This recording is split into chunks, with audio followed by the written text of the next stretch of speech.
البیاضی نے اپنی کتاب صراط المستقیم جلد 3 صفحہ 129 پہ لکھا ہے، یہ جملے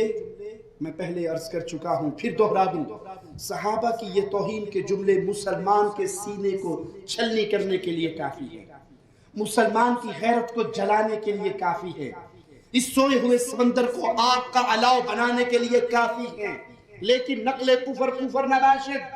میں یہ کفر کے سارے جملے اس لیے سنا رہا ہوں تاکہ اے عقل مند شیعہ تیرے اوپر حجت تمام ہو جائے کہ محمد کے صحابہ پر تمہارے بڑوں نے زبانیں کیسے دراز کی، ان کے ایمان کا انکار کیسے کیا، قرآن نے ان کی جو تصویر پیش کی اس کے برعکس تیرے مولویوں نے کیا تصویر کشی کی، یہ سارے مسئلوں کو سن کر ابھی بھی اگر تو حق کے راستے پہ نہ چلا تو پھر جہنم کے دروازے کھلے ہیں، قیامت کے دن کسی کا عذر اس کے کام نہ آئے گا۔ البیاضی صراط المستقیم جلد 3 صفحہ 129 پہ لکھتا ہے، عمر بن خطاب کافر تھا، وہ کفر کو چھپاتا، اسلام کو ظاہر کرتا تھا، انا للہ و انا الیہ راجعون۔ تمہارے مولوی کو خبر ہو گئی کہ عمر ایمان پہ نہیں تھا، کفر پہ تھا، محمد کریم کو خبر نہ ہوئی،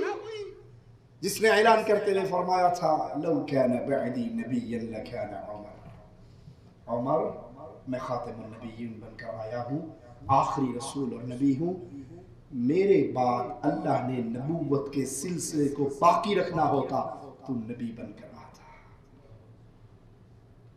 تمہیں تو خبر ہوگی نعوذ باللہ ثم نعوذ باللہ کہ وہ حالت ایمان پر نہ تھے، پیارے نبی کو خبر نہ ہوئی، آپ نے فرمایا عمر جس گلی سے تو گزر جاتا ہے شیطان اس گلی سے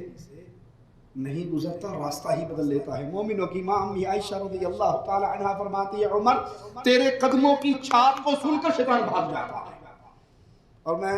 اس سے بڑھ کر کہتا ہوں تجربہ کر لیجئے، عمر کی یہ دبدبہ آج بھی شیطان کے دل پہ ویسے ہی ہے۔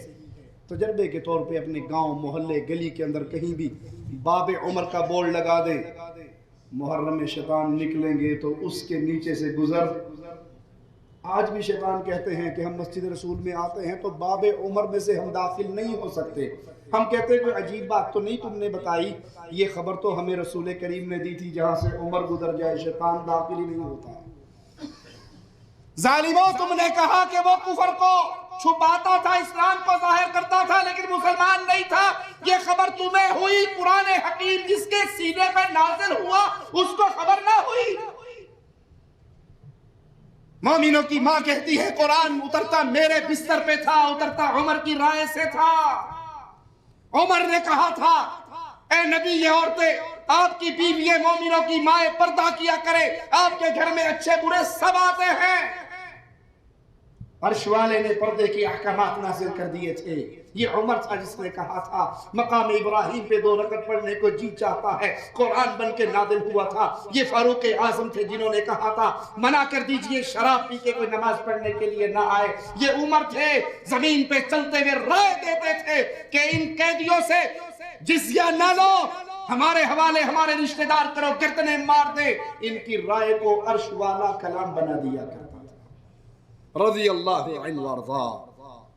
ملا باقر مجلسی جلاء العیون صفحہ 45 پہ لکھتا ہے کسی بھی عقل مند کے لیے کوئی گنجائش نہیں کہ وہ نعوذ باللہ عمر کے کفر میں شک کرے، اس پر اللہ اور اس کے رسول کی لعنت ہو، اور ہر اس انسان پر لعنت ہو جو عمر کو مسلمان شمار کرتا ہے، اور ہر اس انسان پہ لعنت ہو جو عمر پہ لعنت نہ کرتا ہو۔ انا للہ و انا الیہ راجعون، انا للہ و انا الیہ راجعون، انا للہ و انا الیہ راجعون۔ اس ظالم کا یہ کفر عام سنی مسلمانوں تک نہیں رکا، اس کے اس ظلم کے اندر محمد کریم بھی نہ بچ سکے۔